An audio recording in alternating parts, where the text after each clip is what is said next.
इस वीडियो में मैं बात करूंगा लंग्स डिटॉक्सिफिकेशन पे। अब चाहे ये टॉक्सिफिकेशन पोल्यूशन की वजह से हो या सिगरेट के धुएं में मौजूद केमिकल्स की वजह से, क्योंकि सिगरेट के धुएं में तकरीबन 7000 केमिकल्स मौजूद होते हैं। इनमें रेडियो एक्टिव एलिमेंट्स भी मौजूद होते हैं, जैसा कि ammonia, formaldehyde, hydrogen cyanide, cadmium जो कि एक हैवी मेटल है। जैसा कि आप जानते हैं कि स्मोकिंग में दो तरह की टाइप्स हैं, एक है एक्टिव स्मोकिंग, एक है पैसिव स्मोकिंग। एक्टिव स्मोकिंग यानी फर्स्ट हैंड स्मोकिंग, जिसमें जो सिगरेट पी रहा होता है उसे एक्टिव स्मोकर कहते हैं, और दूसरा पैसिव स्मोकर जो सिगरेट पीने वाले के साथ बैठा होता है। लेकिन यहाँ मैं आपको बताता चलूँ थर्ड हैंड स्मोकिंग के बारे में, क्योंकि जो धुआं हवा में जाता है वो आपके बेड्स पे, फर्नीचर पर, पर्दों पर, आपकी दीवारों पर, इन सब के साथ अटैच हो जाता है। इसमें मौजूद केमिकल्स इसके साथ चिपक जाते हैं और आप मुसलसल इससे एक्सपोज होते रहते हैं। स्मोकिंग की वजह से हम कैंसर के खतरे को तो वैसे ही नज़रअंदाज नहीं कर सकते, लेकिन कैंसर के साथ साथ एक और बड़ी बीमारी है COPD, chronic obstructive pulmonary disease. इसमें लंग ब्रोंक्यूल्स की इन्फ्लेमेशन हो जाती है, एयरवेज डैमेज हो जाते हैं और सांस लेने में दिक्कत होती है, जिसकी वजह से खांसी आती है, VO2 मैक्स लो हो जाता है, लंग्स की ऑक्सीजन होल्डिंग कैपेसिटी और एयरवेज सर्कुलेटिंग कैपेसिटी लो हो जाती है। यहाँ सिर्फ स्मोकिंग ही मसला नहीं है, air pollution, bad cleaning chemicals, detergents, disinfectants, fabric bleach और इनमें मौजूद केमिकल्स या घर में कहीं फंगस है, मोल्ड है, क्योंकि लंग कैंसर सिर्फ स्मोकिंग से ही नहीं होता, ये बॉडी के दूसरे ऑर्गन से भी फैलता है, और अगर लंग में कोई इन्फ्लेमेशन मौजूद है तो कोई भी इसका शिकार हो सकता है।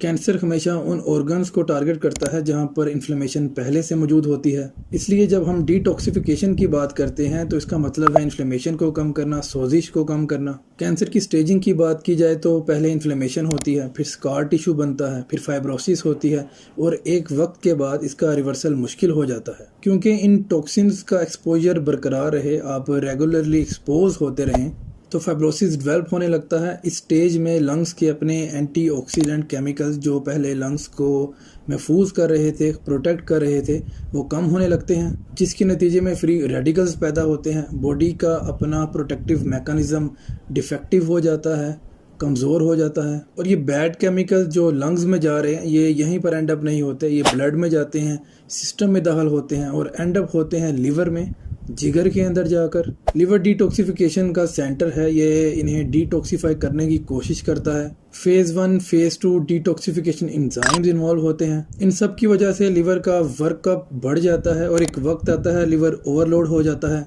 ख़ास तौर पे उस वक्त में जब लिवर कॉन्टीन्यूसली मुसलसल एक्सपोज हो रहा होता है तो लिवर में इन्फ्लेमेशन शुरू हो जाती है। इस इन्फ्लेमेशन की वजह से लिवर पर फैट आती है, फैटी लिवर हो जाता है। इसके अलावा ये बैड केमिकल्स और ये सारे टॉक्सिन्स आर्टरीज में भी एंड अप हो सकते हैं, हार्ट प्रॉब्लम की वजह बन सकते हैं। अब रेमेडी की बात करते हैं। बहुत से क्लिनिकल ट्रायल्स में और स्टडीज़ में मिल्क थिसल की अहमियत पर बात की गई है। मिल्क थिसल एक बहुत पोटेंट हर्ब है जो इन्फ्लेमेशन को कम करता है, सोजिश को कम करता है, ये लंग टिश्यूज की स्वेलिंग को भी कम करता है। मिल्क थिसल बहुत से पॉइजन्स का एंटीडोट भी है। ये लंग इन्फ्लेमेशन कम करने के साथ साथ लिवर सिरोसिस और हेपेटाइटिस की कॉम्प्लिकेशंस को भी कम करने में मदद करता है। तो अगर आप COPD का शिकार हैं, लिवर इन्फ्लेमेशन का शिकार हैं, लंग्स को डिटॉक्सिफाई करना चाहते हैं, या इवन लिवर सिरोसिस को आप कम करना चाहते हैं, तो आप मिल्क थिसल का इस्तेमाल कर सकते हैं। ये आपके लिए बेस्ट रेमेडी है। ये आपको इन्फ्लेमेशन से बचाएगा, टॉक्सिन से बचाएगा, बैड केमिकल से बचाएगा। दूसरे नंबर पे है टोकोट्रिनोज, विटामिन E।